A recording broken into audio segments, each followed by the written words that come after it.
है 7 महीने पहले लोकसभा चुनाव में आम आदमी पार्टी के लिए वोट मांगने वाले राहुल गांधी अब उसके खिलाफ वोट मांगेंगे। सोमवार से राहुल गांधी नई दिल्ली विधानसभा क्षेत्र में अरविंद केजरीवाल के खिलाफ प्रचार करेंगे। इस बार दिल्ली विधानसभा चुनाव में आपके खिलाफ कांग्रेस काफी आक्रामक है। ऐसे में कांग्रेस के तेवर देख आम आदमी पार्टी भी हैरान है।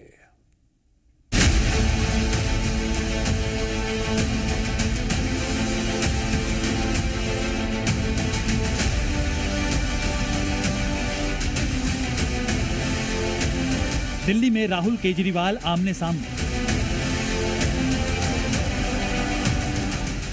केजरीवाल को हराने के लिए वोट मांगेंगे राहुल। पिछले लोकसभा चुनाव में कांग्रेस और आम आदमी पार्टी ने जहां दिल्ली में मिलकर चुनाव लड़ा था, अब वहीं दोनों पार्टियां दिल्ली विधानसभा चुनाव में आमने सामने हैं।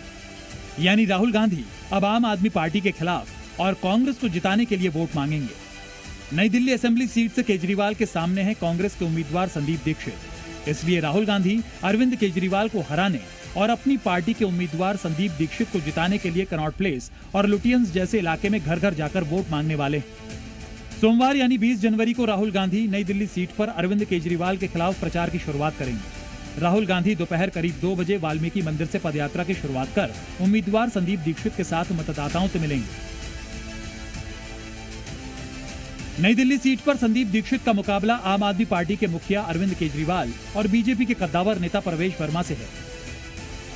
संदीप दीक्षित के लिए नई दिल्ली सीट विरासत का सवाल भी बन चुकी है, क्योंकि उनकी मां और दिल्ली की 3 बार मुख्यमंत्री रही शीला दीक्षित इस सीट पर पहले जीत हासिल कर चुकी है। आपको नई दिल्ली सीट का समीकरण बताएं, उससे पहले जानना बेहद जरूरी है कि दिल्ली में केजरीवाल के खिलाफ कांग्रेस क्यों आक्रामक हो गई। दिल्ली की सत्ता पर 11 साल से केजरीवाल की पार्टी का कब्जा है।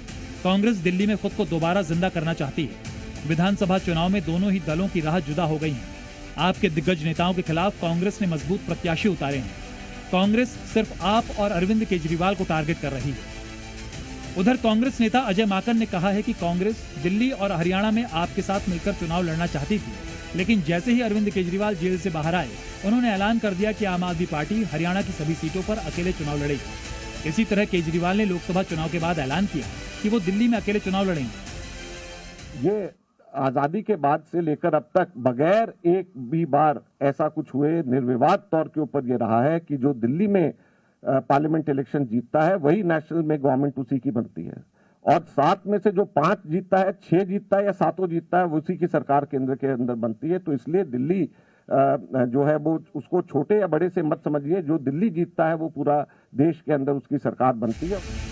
नई दिल्ली विधानसभा क्षेत्र दिल्ली के केंद्र में है और इसमें वीआईपी इलाके शामिल हैं, जैसे कनॉट प्लेस, लुटियंस दिल्ली और सरकारी ऑफिस। इस विधानसभा क्षेत्र के अधिकतर मतदाता पढ़े लिखे और पैसे वाले हैं।